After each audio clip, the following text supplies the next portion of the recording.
नमस्कार। बीएड प्रथम वर्ष विषय हिंदी का शिक्षण शास्त्र, जिसके अंतर्गत कि हम लोग कविता शिक्षण के उद्देश्यों के बारे में हम लोग चर्चा कर चुके हैं।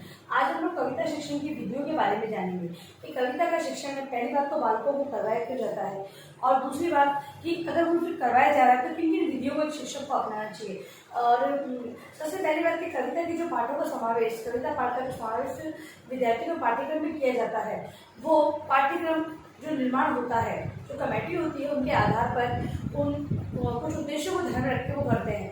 लेकिन एक शिक्षक है, क्योंकि पढ़ाना शिक्षक को है, तो शिक्षक अपने शिक्षण के अंदर किन किन विधियों को अपनाएं जिससे कि बालकों को कविता का शिक्षण है वो अच्छे तरीके से हो जाए। जैसे कि हम लोग बात कर रहे थे, तो कविता की सौंदर्य की अनुभूति, भाव की अनुभूति होना बहुत ही आवश्यक है, तभी विद्यार्थी है वो उसके अंदर कविता की समझ विकसित होगी।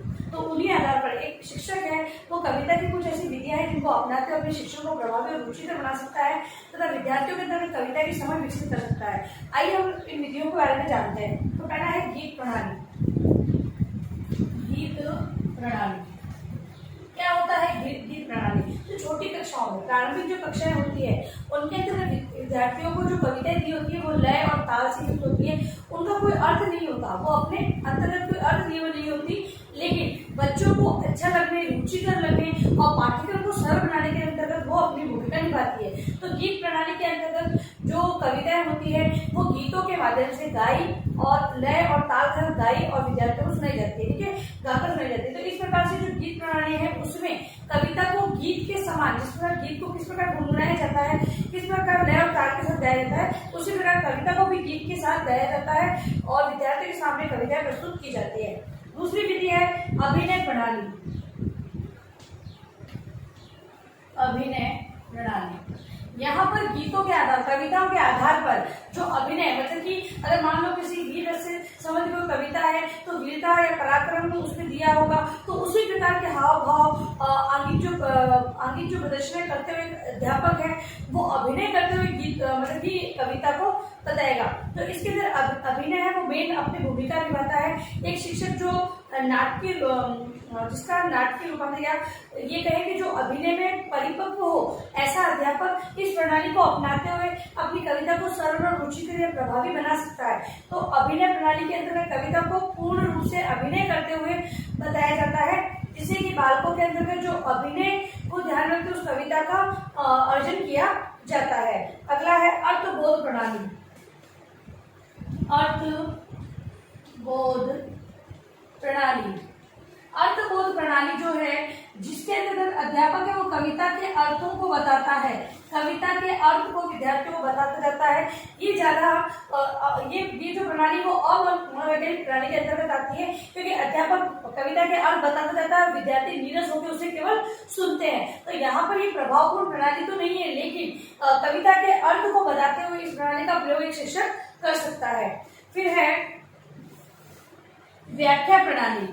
अगली है व्याख्या प्रणाली। व्याख्या प्रणाली के अंतर्गत अध्यापक है वो कविता के पद जो दिए होते हैं, एक एक पद की व्याख्या करके विद्यार्थियों के समक्ष उसको प्रस्तुत करता है, जिससे कि ये व्याख्या का जो भाग है वो विद्यार्थियों को भाव और सौंदर्य ग्रहण करने के लिए बहुत ही उपयोगी होता है।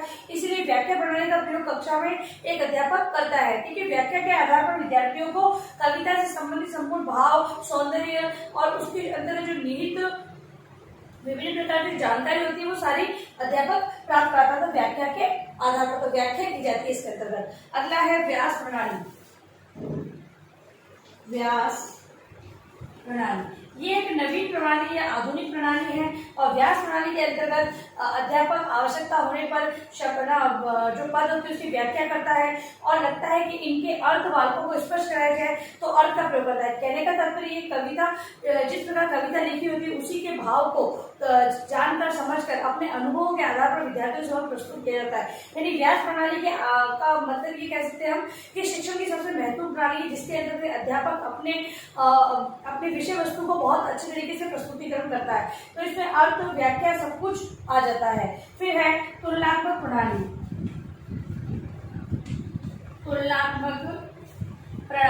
तुलनात्मक प्रणाली के अंतर्गत मतलब कि एक समान भाषा वाली कवि है, जैसे कि एक ही भाषा का प्रयोग अन्य बहुत सारे कवियों ने किया होता है। अब ऐसी कविताओं की तुलना करके अध्यापक विद्यार्थी को समझाता है। तुलना का मतलब कि कोई कविता दे रखी है और वही भाषा में किसी और कवि ने लिखी है, तो दोनों कवियों की तुलना करके अध्यापक अपने विषय वस्तु को समझाने का प्रयास करता है। दूसरी बात, समभाव, मतलब एक ही बात, भाई भाषा अलग अलग है लेकिन जो भाव दिए गए हैं, मान लो वीरता का भाव एक कविता में दिया है तो दूसरी कविता में वीरता की लेकर उसका कंपैरिजन मतलब तुलना करके एक अध्यापक बता सकता है।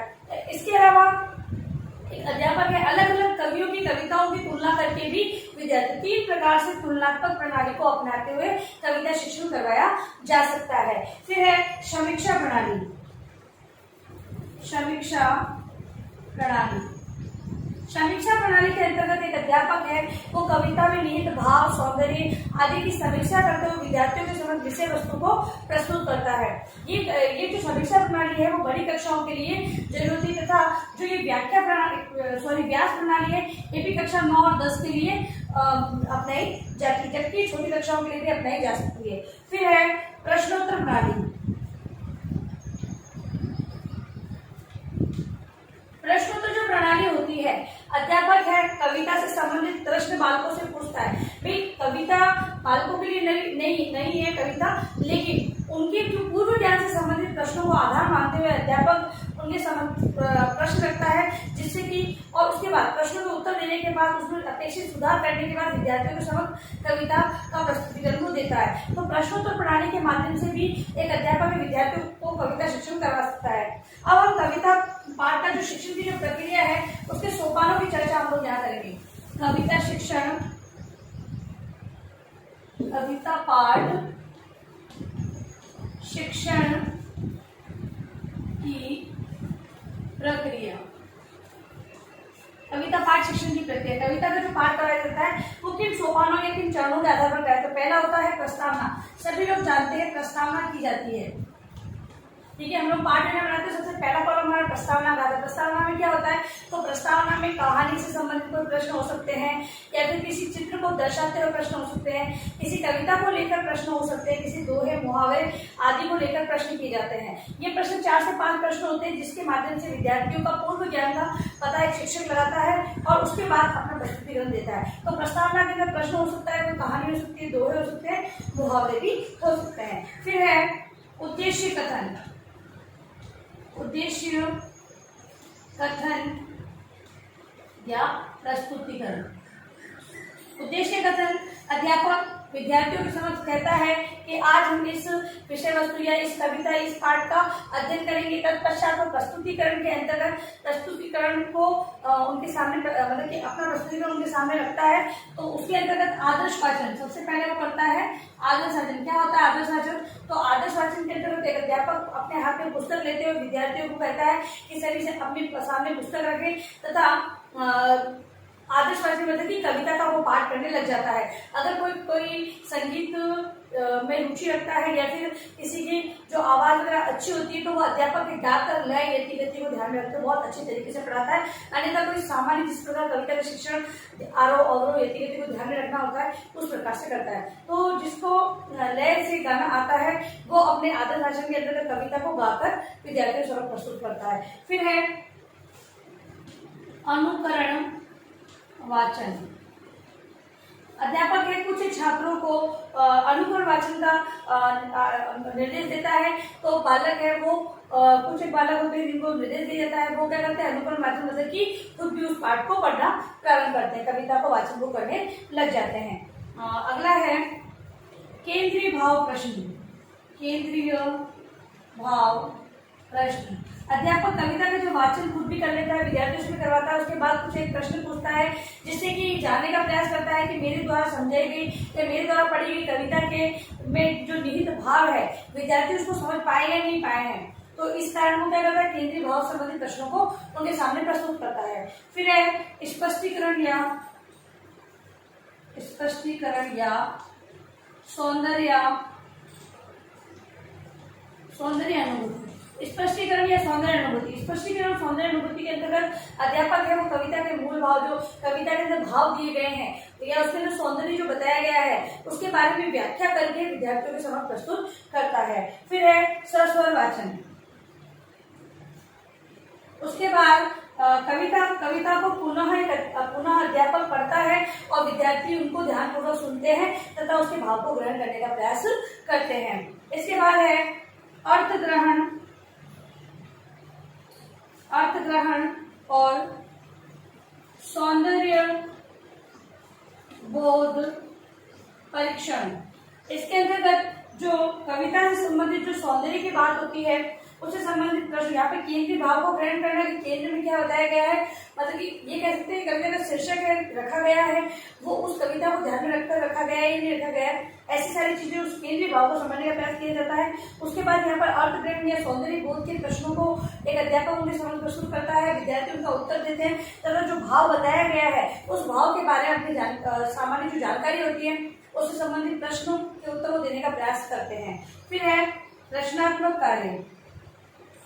रचनात्मक कार्य से मतलब ये नहीं कि विद्यार्थियों को कविता लिखने के लिए दी जाए, विद्यार्थियों को कविता देखकर लिखने के लिए दी जा सकती है। अभ्यास हेतु उन्हें गाकर या इसी लय को ध्यान रखकर गाने का प्रयास करें, इस प्रकार का अभ्यास कार्य दिया जा सकता है। तो संबंधित किसी भी प्रकार अन्य कविताओं को कलेक्शन करने का भी कार्य दिया जा सकता है। तो रचनात्मक कार्य या गृह कार्य के अंदर बालकों को जो अंतिम स्टेप होती है पाठ योजना की, और इसके अंतर्गत विद्यार्थियों को कुछ अभ्यास हेतु कार्य दिया जाता है जिससे कि वो अपना जो अवकाश का समय है उसके अंतर्गत अपनी जो कविता पाठ या विषय वस्तु उसको समझने का वो प्रयास करते हैं। अब देखिए अपना गृह कार्य प्रश्न आप लोग।